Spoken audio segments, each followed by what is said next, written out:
This is So Life Wants You Dead, a show that explores the intersection of illness, disability, healing, and creativity.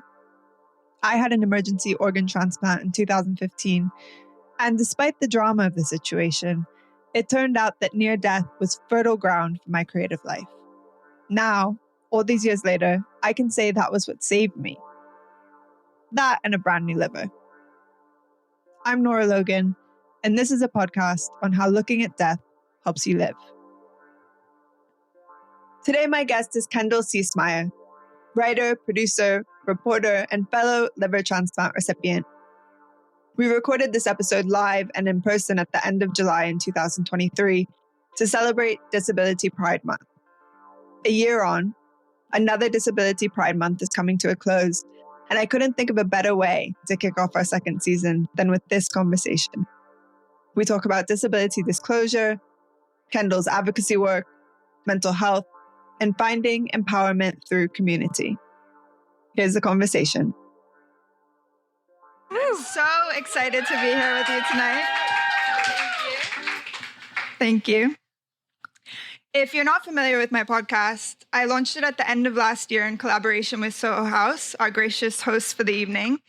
And we never actually got to have a launch event. This is it, which is really exciting. Yay! And I couldn't think of a better way to celebrate it than in the midst of Disability Pride Month, which is this month, July. It just feels really good to be here in a room with people after having put out these 7 episodes and get to celebrate with you. Before I go any further, I'd like to give you a visual description of myself. I have black curly hair, which is a bit frizzy from the humidity in New York today. I'm about 5'6", and I'm sitting down and wearing a pink silk dress and black shoes. And now I'd like to introduce you to our guest for the evening, Kendall Ciesemier. Kendall is a writer, producer, and reporter. Currently, she is the host of the ACLU podcast, At Liberty, and the senior executive producer of Multimedia. Kendall is also the creator and host of United Bodies, a forthcoming podcast on the lived experience of health for Ms. Magazine. She's a sought-after health and disability advocate and writer with opinion essays in the New York Times, CNN, and more. I would urge you to check out her op-ed from the beginning of this year about the late Tonya Ingram and the organ donor system. Tonya was a friend of our show and also to Kendall, and she was on the list for a kidney transplant. And it's a brilliant article. Kendall's opinion journalism has moved both the Biden and Trump administrations to make notable changes to the organ transplant distribution system, including moving to break the national organ monopoly. Her work to advocate for health justice, beginning with a nonprofit she started as a child and continuing throughout her career in journalism, has been recognized by Oprah, President Clinton, The Today Show, CBS Mornings, Glamour Magazine, and Google, among others. Kendall is also a liver transplant recipient, woo-woo, which is nuts for both of us, because you don't meet totally many. Nuts. And I just want to thank you for being here tonight. We're thrilled to have you. And can you start by also giving a visual description of yourself, please? Absolutely. First off, I just want to say thank you, Nora, for inviting me to this. It's very exciting. My name is Kendall Ciesemier. I am a white woman with blonde hair. I am wearing a long black dress that has like very teeny tiny straps, but it goes down to my ankles. And I'm wearing some Adidas tennis shoes that are white and black. And I'm just so honored to be here. As a transplant recipient, you meet a lot of, we were just talking before this started, the kidneys get a lot of shine. The hearts and the lungs, they're very artistic organs, so you can do a lot with them merch-wise. Livers, not so much. Nothing. Really, there's not much out there. Yeah, I thought about it at length, actually, in making the artwork for the show. There's nothing cute you can do with a liver. Nothing cute you can do with a liver. So our scars are pretty sick, they're though. Cool. I mean, that's what I ended up doing. Yeah. That's why my naked torso is on the artwork. You know what? I love that. Tonight's conversation is about navigating disability disclosure and visibility for disabled people in general. And so I thought we could open with a working definition of disclosure as it relates to our own experiences of navigating it for ourselves. So I'll invite you to start. Sure, yeah. So I was born with the liver disease, and so disability has always been part of my life experience. I would not have ever seen that way until probably, I think, began to start thinking about disability as an identity during college, and then even probably still felt a lot of shame towards identifying openly in that way, and also didn't really feel like maybe did I count? Was I part of that community? I knew that illness had really impacted my life and still was impacting my life, but it wasn't as clear a construct to me at the time. And it wasn't really until I saw a box on a job application. Do you have or have you had a disability? Check yes or no. And then followed by a list of conditions: cancer, asthma, PTSD, depression, heart conditions, and multiple sclerosis. There was just this ongoing list. And I was like, yeah, I fit in that list.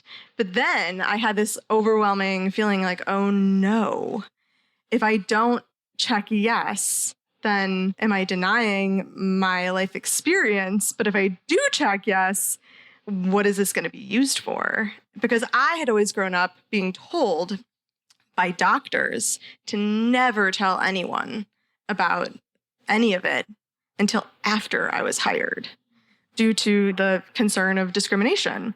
And so that was in the back of my head as well. Oh, if I check this box, is this going to make me less likely to get a job, if you will?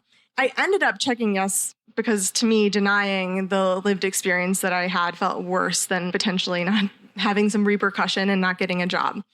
But it definitely also became easier for me to step into that identity and to openly identify myself as having a disability as I have gotten older, and also aligned it more with a political strategy or movement for myself. If I'm someone who moves through the world in a lot of ways with a lot of privilege, people can't necessarily perceive, unless I'm in a bathing suit, that there's anything that could be different, right? And I don't get clocked as having a disability. I think in a lot of ways that's a huge privilege. I think then you have to choose it for yourself, right? If you have an invisible disability, unless you're seeking accommodations in very specific circumstances, like I had done through my K through 12 education experience, I didn't have to tell people, which again is a privilege. But to me, it was like, oh, if I actually want to create a movement, and I believe in disability rights, and I believe in using my personal privilege and power to create opportunity for more people, then what the disability rights movement needs is people power. Like, it's the slowest moving rights movement in the country and in the country's history, simply because I think it's because that there is a lot of shame and stigma attached to identifying as having a disability, because people either think, oh, it doesn't count, or it's not enough, or, oh, I don't want to be associated with that. But for me, it ended up feeling like I could make a choice that felt in line with who I was and what my lived experience was, denouncing a lot of the shame I had as a child, and also it could be a political strategy, which felt good as someone who was interested in social justice movements. Yeah. For me, I'm so happy you mentioned the bikini, because I came to my disability differently than you, although we had the same surgery, obviously, and we're both transplant recipients. I was 28 when it happened, and that shame and guilt that you mentioned was so present for at least the first 5 years after my transplant.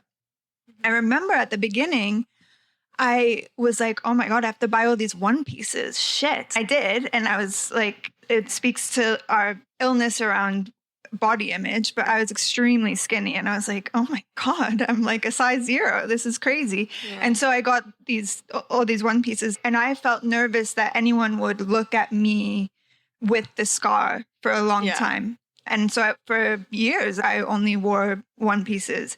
And it's only in the past 5 years that I've also started saying that I'm disabled, and I've since started wearing bikinis, which is great. I feel good about both those things. That was the thing that tortured my childhood, though. Yeah. The bikini. I definitely was a one-piece wearer. Still mostly am, because my scars are aplenty and I don't want to get them. It's like my whole rest of my body is tan and my stomach is fluorescent white. It's never seen the sunlight. So I'm a little worried about getting it burned. And also being in the sun in general. Did attend a wedding where wearing something that showed my waistline, and I used self-tanner on it because it was like literally fluorescent. But yeah, I resonate with the bikini debacle. Yeah, and it's interesting because I never even really thought about it in terms of disclosure, but it's a way that I disclose to the world and people who don't know me. And I feel a type of way about it when I'm with people I don't necessarily know very well. Yeah. Ultimately, for me, with disclosing my disability and even using that word, it's been a source of empowerment in the long run. And I feel so grateful that I was able to come to that conclusion stance. And for me, it was so much of then deciding to create this podcast and tell these stories. And I'm curious, like you said, at the end of the day, choosing to identify as having a disability is a choice. Yeah. And I'm curious to know, what are some of the ways that you feel empowered by making that choice? Yeah, I think we should be clear that disability is a dynamic experience, and sometimes it can be a static experience. Sometimes you acquire a disability or were born with one, and that will be something that exists throughout your life. Other people could weave in and out of disability within their life. Sometimes the world meets you as having a disability because it's visible, and sometimes the world doesn't meet you as having a disability because it's invisible. I do think it is an identity category that you get to choose for yourself. And I know plenty of my friends who have visible disabilities have even expressed to me, I actually didn't identify as having a disability, even though everyone was receiving me as having one, which I think is really interesting and a good experience that someone else on the podcast should talk about. Whether or not we choose to identify, the world will meet some of us in ways that as having a disability. So I just wanted to be clear about, sometimes I think it's a choice that you can personally make, but you don't always get to choose how the world is receiving you. And ableism is in the air we breathe and water we drink. The way in which I feel like stepping into the identity has been empowering. There was just so much in my life that I never talked about, like ever. And I didn't realize that I never talked about it until I started talking about it. And I slowly just started dipping my toe into that water, sharing a little bit about my experience, a little bit with friends or with coworkers or in stories, or I just knew that there was a huge part of my life that I just wasn't acknowledging or sharing. And I really felt quite lonely in it. And I think one of the most empowering pieces to me about this is the community. Also opened up a community to me of people that, while we all have different experiences, and the disability community is very broad and everyone has very unique experiences, and we are not reflective of everyone's experience for sure. I just think it's been so powerful to be alongside those folks and to be able to talk about my experiences with people who understand them or have similar experiences. And then also to be able to tap into the personal experiences that I have had that can actually can do something about, right? I think I find a lot of power in, while I can't control my own situation and have felt powerless in many times, I find power in trying to be powerful for other people. We can't control what happens to us, but we can control what we get involved in for other people and other people's lives. And I feel, to me, that has always been a core thread, even before I knew to identify myself as having a disability. The nonprofit work that I did as a kid that I fell into was around the AIDS epidemic, another kind of health justice issue. And can you tell us a bit about that? You were 13. I was 11. So and young. I very much felt, it's a very long story, so I won't get too much into it, but I had been inspired by an Oprah show, and I was like 11 watching this Christmas special, and Oprah was in South Africa, held a Christmas party, and then showed some of the homes that the kids were living in who attended the Christmas party. And there was this one 13-year-old girl named Candy Sile who was living with both of her parents had died of AIDS, and she was taking care of her younger brother and sister by herself, no running water, no electricity. And I was like, absolutely not. Like, how is this even, what are we doing about this? Why are we not doing something?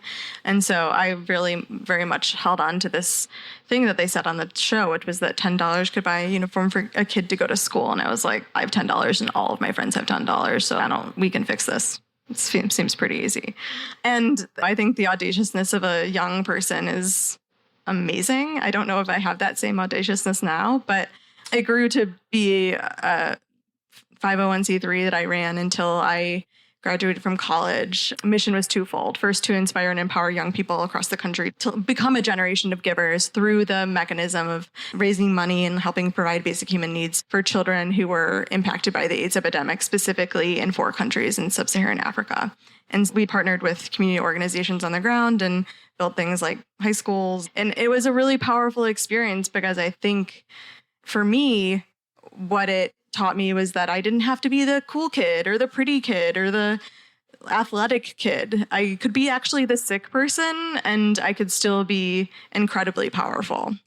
And so I think that thread is something that now that was in a lot of ways when I was entirely trying to disavow disability in my life. I was like, don't look here. I'm not the sick kid. I'm the kid who is helping other people. I think now that I can integrate that, what I knew about harnessing, your personal power for other people with the identity of disability, I feel like that is how I have applied. That is what I have sought to do in the work I do today. And I feel like it's a very clear legacy story of how you've come to the advocacy work that you do now, the health justice work that you do now.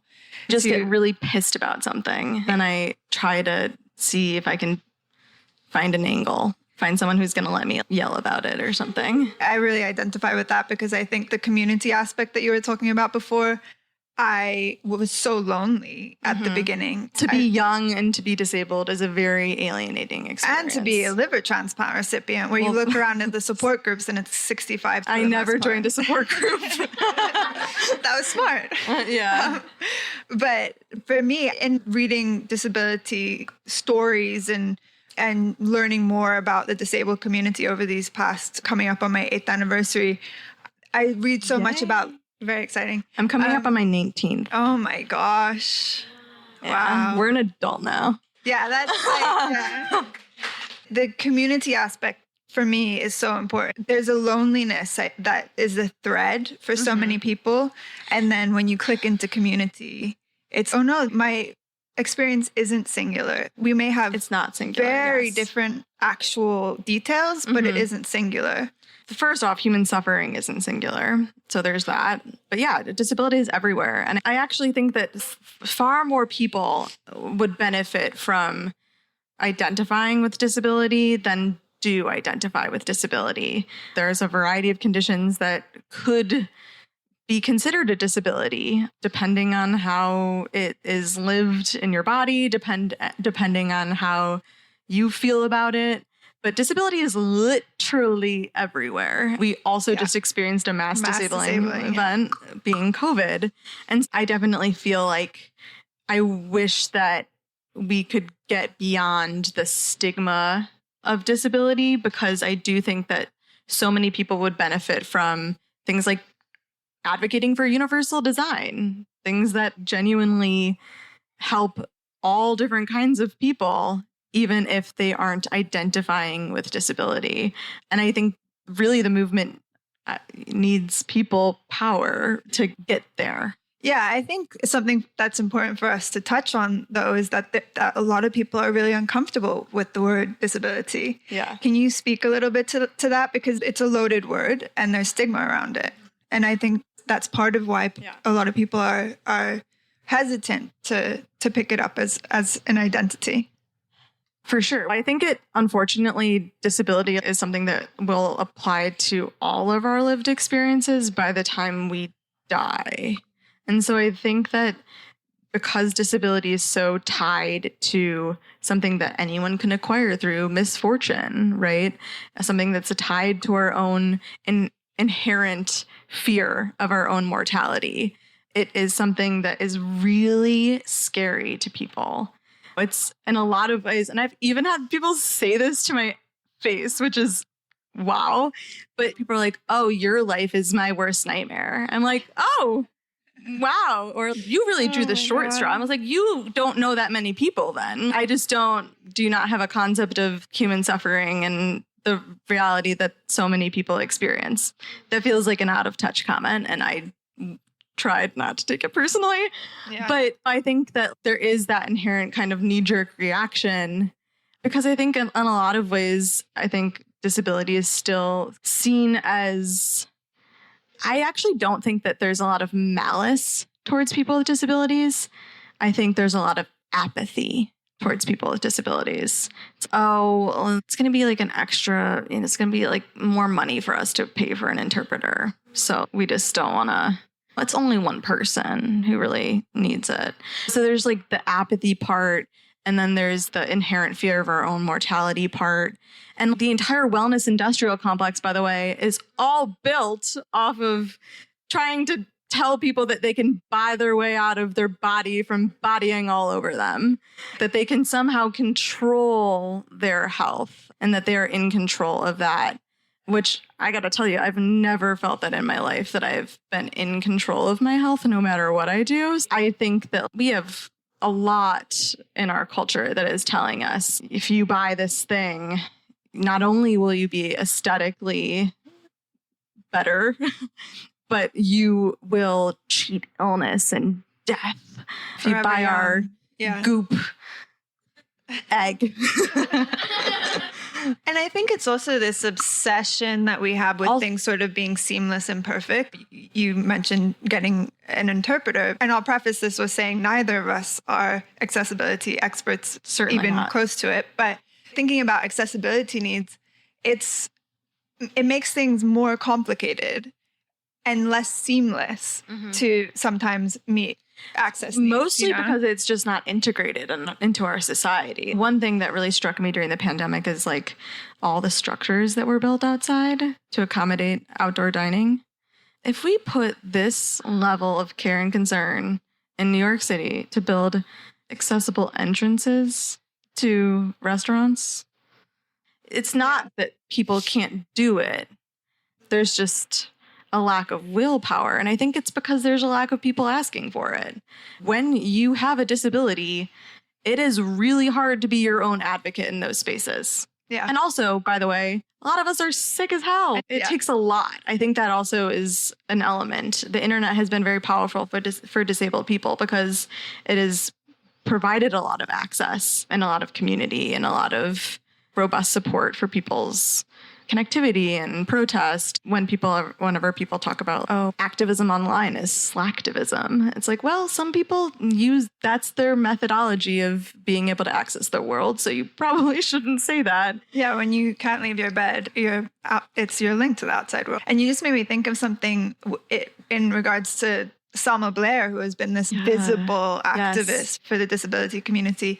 I love that she chose that, because I think she could have chosen to hide. She really could have. And she just has gone the other direction. And there was, I think maybe it was one of her first appearances with a cane. And she was on a red carpet. And she comes out and cameras are clicking and there's a lot of people. And she just said, I think maybe to her publicist, it took so much to get out here. Yeah. And that's so true for so many people. The visibility part. Being sick is tough. And being out there. Showing up is tough. Exactly. And I feel like we're sort of leading into this question around productivity. We're in New York City, one of the most productive places on the planet. In American society, we place such a high value on productivity and very little emphasis on rest. Yeah. I'm curious, what would you say about the concept of this worthiness as it relates to what we're talking about with disclosure? Look, I struggle with this myself. Like, I'm not even going to stand up here and be like, I know how to do this and not care about being productive and not feel like that's tied to my worth, because we live in capitalism, and capitalism tells us that the more you produce, the more you earn, the better you are as a person. That's morality in the US. And I also think people see sickness as a moral failing as well, because you can control your health, right? I think the rat race is not helping many of us, certainly not helping disabled people. I think there's a lot that aligns with people thinking, oh, you're just lazy, you're on disability. Or I also think that the thing about disability, it's so tough. And I think one of the things I find to be really difficult for people around me to understand is that I can be good 1 minute and bad the next. And it might not make sense to you, because when I'm good, I want to be out and about and doing things, but it can turn on a dime. I think that's also a real challenge. I think there's like a lack of understanding of just the dynamic nature of things. But you're good. You're good now, no? You had the transplant. Yeah. It's done. Yeah. They zipped you up. Yeah, there's this joke amongst my friends that I'm like going to a wedding every other weekend, which I go to a lot of weddings. Yeah. If you invite me to your wedding, I'll probably say yes. I'm not getting in there soon. I love love. What can I say? And I went to a wedding this weekend, and there's something that happens to me every time I go to a wedding. At the end of the night, my feet start cramping, which never happened pre-transplant. And I spent a lot of time on my feet and on dance floors. It happened, and it's like this thing that I have no control over, but then there's a point in the night and I'm like, what's happening again? And it just turns on a dime, and it's fine. I know what to do and I manage it, but it's that thing of like, I'm fine. And then suddenly, but I want to do this thing. Yeah. And I want to be out and doing. I want to do this thing. I get a lot of joy from these things, and then I very much run myself into the ground, and then I pay for it for the next 2-3 weeks until I rise again and do it all over again. I am not the model of moderation or rest. So I don't have a whole lot of advice, because it's something I'm working on in myself, but that's mostly because I find a lot of joy out of not resting. I'm a bad rester, but I think that's a personality trait that I have. I don't think that's I'm not prescribing this as a good thing. I'm just like, when left to my own devices, I will absolutely chew on the chair post or whatever. So I don't have a lot of, I think that we are messed up about rest, and we are messed up about productivity and value. And we tie way too much value to productivity. And I think it's enough to just name it, actually, because we're swimming in it. We aren't taught how to rest. So I think it's enough to just look at it for what it is and be aware of it. Right? For sure. In thinking about this, all of us being inside of this productivity, endless cog that everybody is in, and how it relates to taking on that identity, how can we bring more people into the movement? What does the disability movement need? And this is like the covert mission of my podcast with Ms. is to bring people into the fold.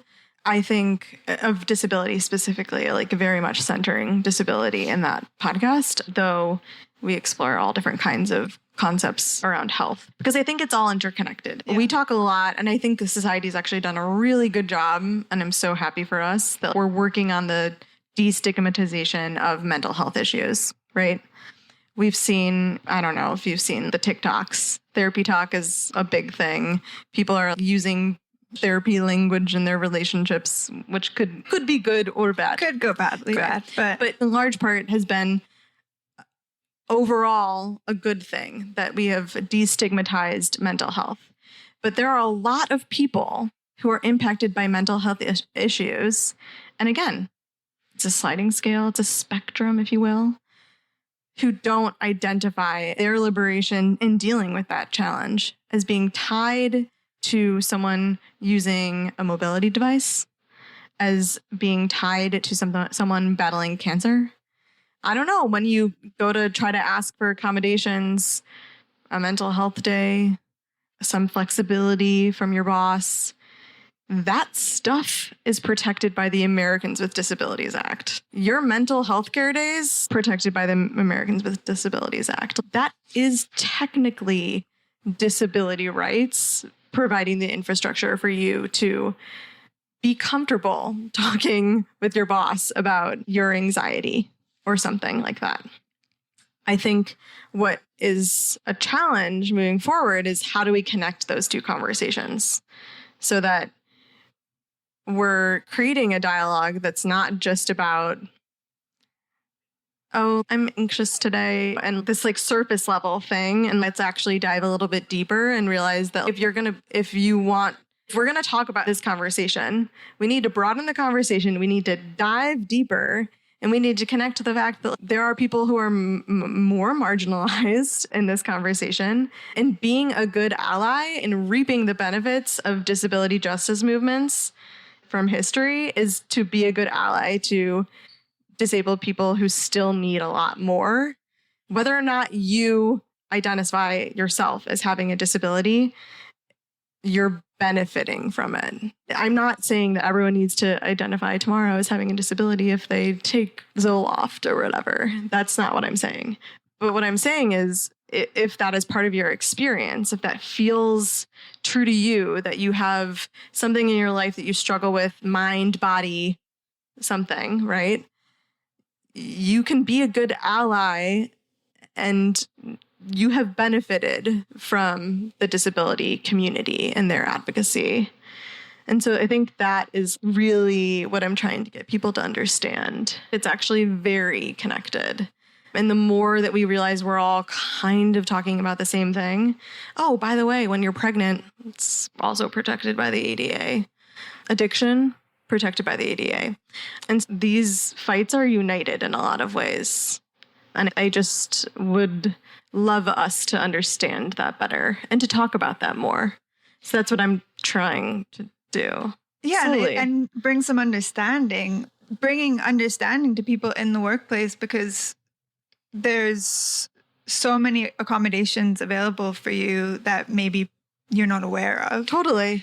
And people don't know. Then pushing the needle for other people who don't necessarily have access to those. The fact that you go on an airplane and people who use wheelchairs have their wheelchairs broken by flight attendants or airline staff, that's a huge problem. Imagine traveling to a country, you're going on a vacation, and you land, and the way you move throughout the world, your freedom is broken. And what are you supposed to do? It's so much money. It takes so much time. Yeah. I mean, just those are the things that I'm like, this makes no sense. We can all be louder about this, and we should, because we all collectively have benefited from those same people in history crawling up the Capitol steps to get us Section 504 of the Rehabilitation Act, the Americans with Disabilities Act, stuff that literally saves our jobs for us, should you need it, right? And I think a lot of people end up needing it. The Americans with Disabilities Act is the piece of legislation that the Pregnant Workers Fairness Act that was just passed is based off of and modeled off of the Americans with Disabilities Act. These are all connected. We can all be a part of the same movement, and I think we should. And I also just, I guess my plea to people would be to just not forget about disability as a category of difference and identity that should be included and brought into the conversation and should be experienced as such. If we have a second, I want to tell one story. When I watched the Olympics, I watched Simone Biles. We all watched Simone Biles. She went to the Olympics and wasn't able to perform in her normal ways, right? It was a mental health issue that she was experiencing, a disconnect between her mind and her body, likely because of the horrible trauma that she had experienced as a survivor of sexual abuse. Her inability to perform to her fullest capacity, what she normally does, it was like, oh, that's a disabling moment. That was a moment where she experienced disability on a national stage.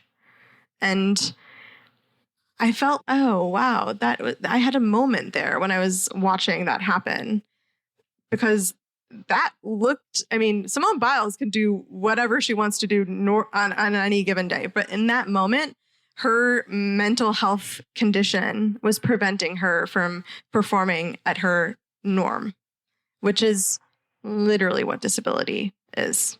And that's all to say that I think it's everywhere. And I think it's in our own lived experiences too, if you really would think about it, right? And so I guess I just say that as an example of this isn't so far from us. And there's no type of person, singular type of person who's impacted by disability. And I think it's clearly becoming more of a conversation. We saw this British Vogue cover this year with so many disabled activists, and there's really in TV and film more representation than there's ever been. But it's a lot harder to bring people into the movement, and it can scare people. Yeah. And I hear over and over how disabled people feel invisible in that same way that I hear over and over about this loneliness. So what I want to consider with you is, how do we make the invisible visible? How do we change the way the world views disability beyond you? You were talking about it a little bit just now, but beyond the really famous moments or the British Vogue covers.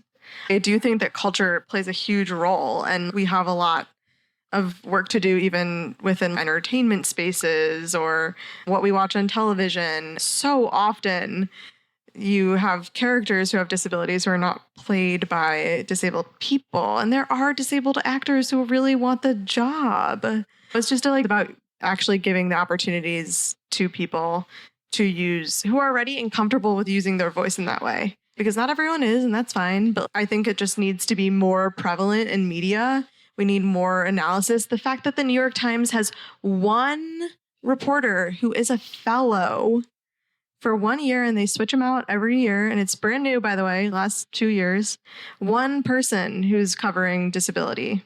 And that's the only publication that has someone I think the Washington Post actually hired the fellow from the New York Times. So good for the Washington Post. But it's literally one person, right? And in the meantime, we had COVID. How many doctors did they put on television? Disability isn't health and science. I remember when I worked at the New York Times and I was like, oh, the employee resource group, is there one for disability? And they were like, yeah, it's called I think you'd apply to the Healthy Times. They talk about fitness and eating. And I was like, not what I'm looking for. Good for them, but that's not the same thing. It's not the same thing. We need reporting. We need visibility. We need people in positions. We need to hire disabled people. People with disabilities are the most underemployed group of people in America. Give us money. It's bad, right? Yeah, give us money, sure, but give other people money, really. Give everybody money. I just think we have to put more emphasis on some of this stuff, and people have to think that it matters. That's the problem that a lot of people who are marginalized have, visibility. And yeah, I think the other thing is, it's like I said, it's sometimes hard to see disability, right? So it's not just about, Selena Gomez, for example, has a disability. She doesn't really talk about it. That's totally fine. but she has a disability. That's clear. We just need more people to identify in that way, right? And then also we need storylines. We need disabled storylines. We need people who have disabilities to be show creators and writers and write their experiences into the entertainment space. So that we need disabled writers. And like not another teen sick kid movie. Not another 5 Feet Apart. Not a sad another story. Fault in Our Stars. Yeah. That is a trope for sure. The sick teen in the hospital falling. Let me tell you, that's not a thing. I was 11 and 12 and 13 for the most when I was like inpatient a lot. And that was not a thing. There were no boys. No love in the next hospital bed. There were there was, it was like babies, literal babies. Enough of the like inspiration porn, if you will. Yeah, no more inspiration porn, like comedy with disabled people in it. Maysoon Zaid is a good comedian with a disability. Also, Aaron, I'm going to really struggle with his last name. It begins with a B.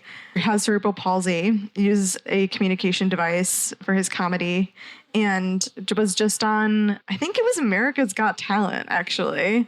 And is so funny and has been like blowing up on social media. You'll have to check him out. But yeah, also I think disabled people are very funny and very creative. Very creative and very imaginative. Adaptable. Yeah. We deal with we have to navigate a lot of things. I've made rigged plenty of medical device on my body. Yes.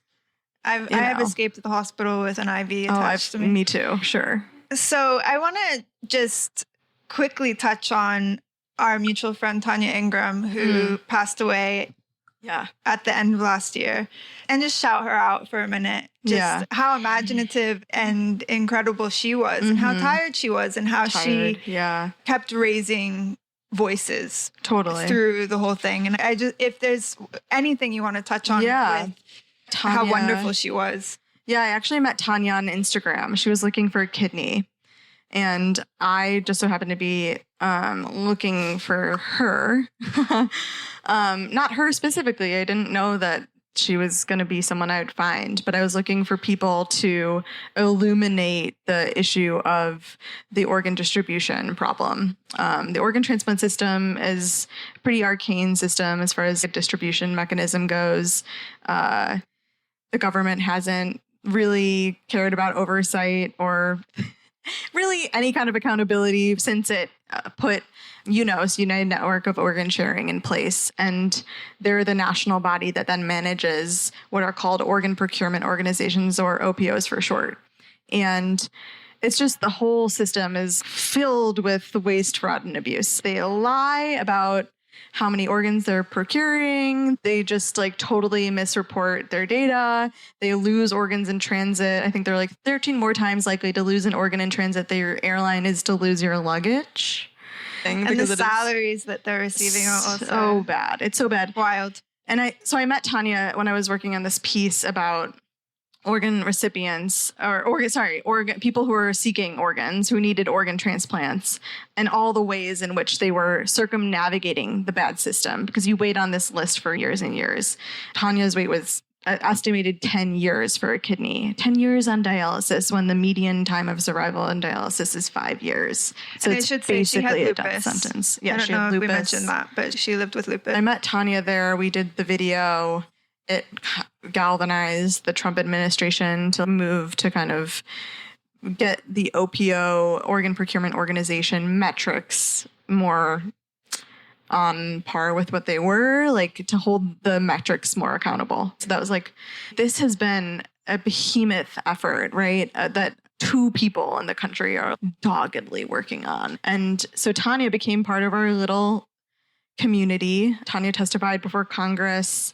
Tonya literally told Congress that she would die if they didn't fix the problem. And then she died.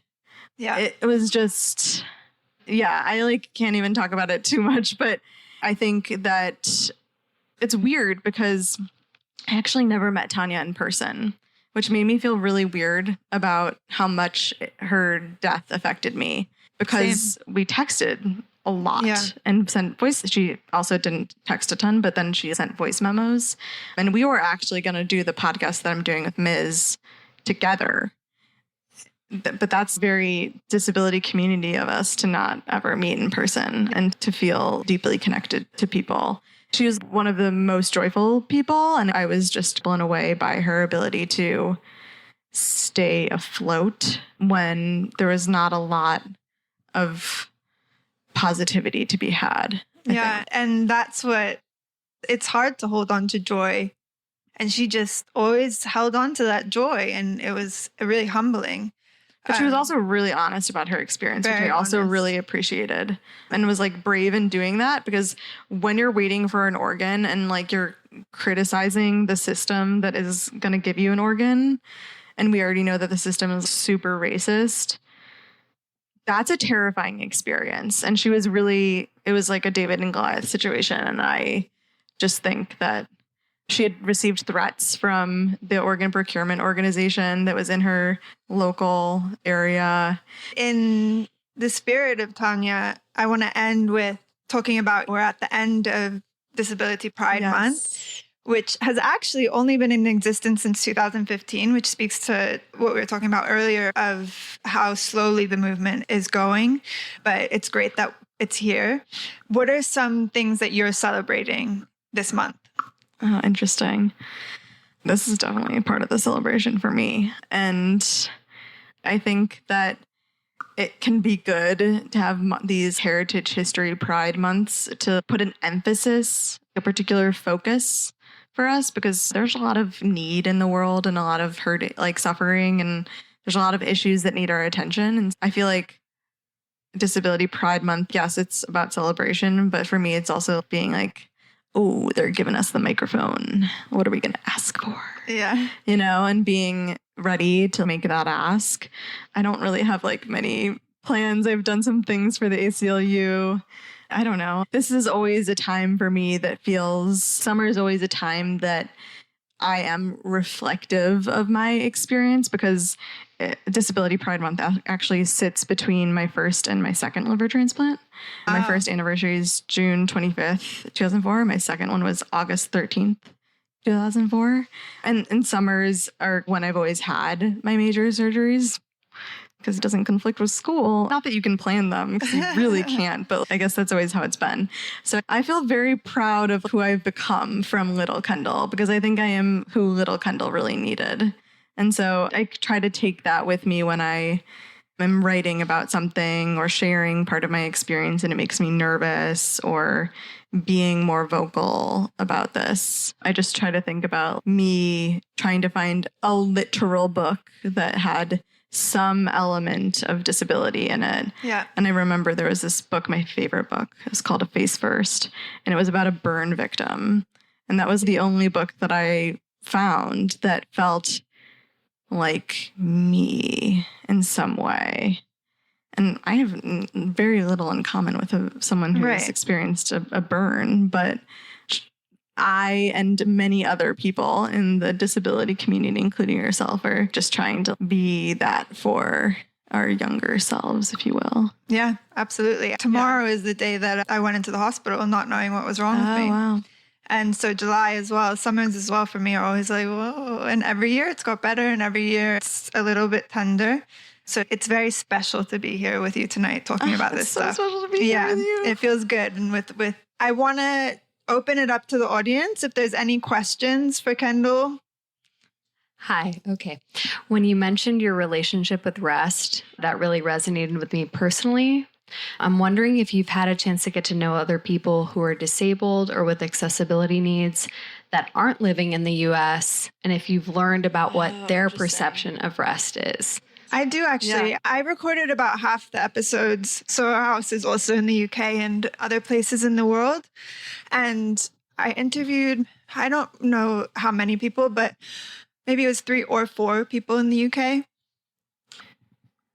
It's a different thing to think about in the UK, because in the UK, there's the NHS. There's like nationalized medicine. And you don't have to worry about health insurance.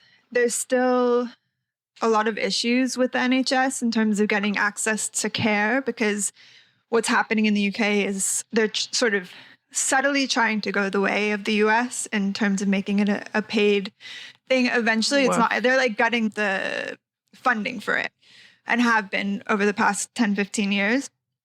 But it's not happening anytime soon because the NHS is this beloved institution. And I've experienced both systems because I've lived in both places. And there's a level of rest that you get from knowing that your needs are taken care of as a sick person and you don't have to pay for them that you just don't experience here. Yeah. And to just add on that, like, we're all impacted by the shitty health insurance situation in the country. Like, could we not rally around that? Come on. I literally think that affects everyone. Yeah. And I feel like it's definitely a disability issue. Absolutely. Because and I think also that's thinking about Medicaid and Medicare in this country and how so many disabled people have to be on that marriage threshold. Equality for disabled people. If you get married, you make too much money, then you no longer get disability benefits. It's some dark shit, you know? It like is dark. I actually know a lot of people who don't work, disabled people who don't work, because then they can be on Medicaid. Because otherwise, if they work, they'll make too much money and then they'll have really bad health insurance. It's not like all health insurance is equal. There's a lot of really bad health insurance. And when you're a heavy user, I have really good health insurance and I'm still battling their asses all the time. I mean, I spend so much of my time calling Stigma. The hours of time on the phone with insurance companies, that's a whole episode. Sure. Oh, yeah. Go ahead. Here. So I actually had a question. Both of you talked about a process of growing into your identity as someone who has a disability. How do you address that with someone who's kind of in the middle of that process and who's afraid? Yeah. And also, you mentioned celebrities. And so I'm thinking of just like the average person who does not maybe want to be in the public or doesn't want everyone to know. So I have a lot of thoughts about this, actually. Okay, so there have been a lot of people in my life who have gotten diagnosed with cancer or had some other health issue that happened to them. And I watched them not tell their friends and family. I watched them not share for years and years and years, not share with people who are really close to them, like extended family, literally. And I think that's a decision driven out of shame. I understand that people can want privacy, and I think that that's great, and not everyone needs to be shouting their disability from the rooftop, right? But I think that when people are not honest with the people around them about something like that, that's stemming from them feeling ashamed and thinking that their illness or disability is a moral failing of theirs. And I feel really bad when that happens because I think what it does is cut people off of love and support. It sucks that fear is getting in the way of that. I don't think it needs to be grand gestures. Like, you don't need to be shouting your disability from the rooftop. People with disabilities also have other parts of their lived experience that are just as rich. It doesn't need to be an all-encompassing part of your human. It can just be part of you, right? I think having a neutrality relationship with that is probably a great place to start. Just start even being a little bit, just like testing the waters about being a little bit more open with your friends, a little bit more open with your family, a little bit more open about something that you're going through. I started not being so...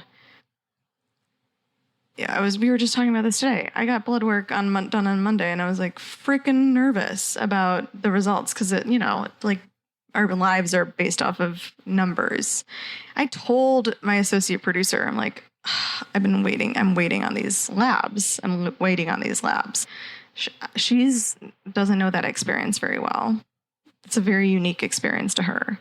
It's a very present experience in my life. The anxiety I feel from the time I get my blood drawn to getting the results. And then if the results are bad, then it goes on, whatever.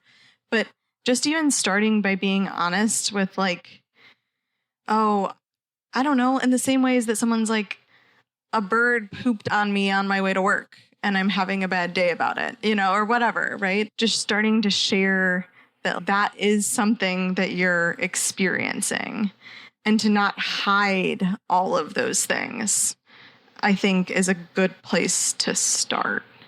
What do you think? Yeah, I mean, I was thrust into my illness and I didn't have a choice. Everyone at my work, everyone in my family, my mother was posting 5,000 word updates on Facebook. Like, it was really intense. And so I never had to choose whether to tell people because everyone knew and surrounded me and encircled me. And I was so grateful for that. But I've had a similar experience with friends who have had cancer and not told anyone, or I'd find out 5 years after the fact. And actually knowing my experience, people have confided in me. Yeah, we are magnets. Yeah, people love it. Mm-hmm. And as time has gone on, initially there was a lot of eyes on me and a lot of people wanting to know how I was doing. But now the way that I reach out to people is reaching out to people who feel safe, because I am doing so much better than I was 8 years ago. But there are still things that I deal with. There's still the blood work. There's still the numbers that are sometimes bad. And what I would say to people who are struggling to know like how to do it or whether they even want to is similar to what Kendall was just saying. Like, who do you feel safe with that you can confide in, and who will receive this? Because not everyone can hold the same information in the same way. It's that thing of like how you have different friends for different things.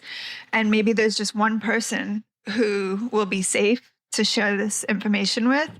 Yeah. And maybe that will spur you to share with another person. And not everyone has to be like me and share multi-length podcast and book and, just like, let me just write my way out of this. But there are other ways to share with the people in your life that, for me, it's so healing when I share.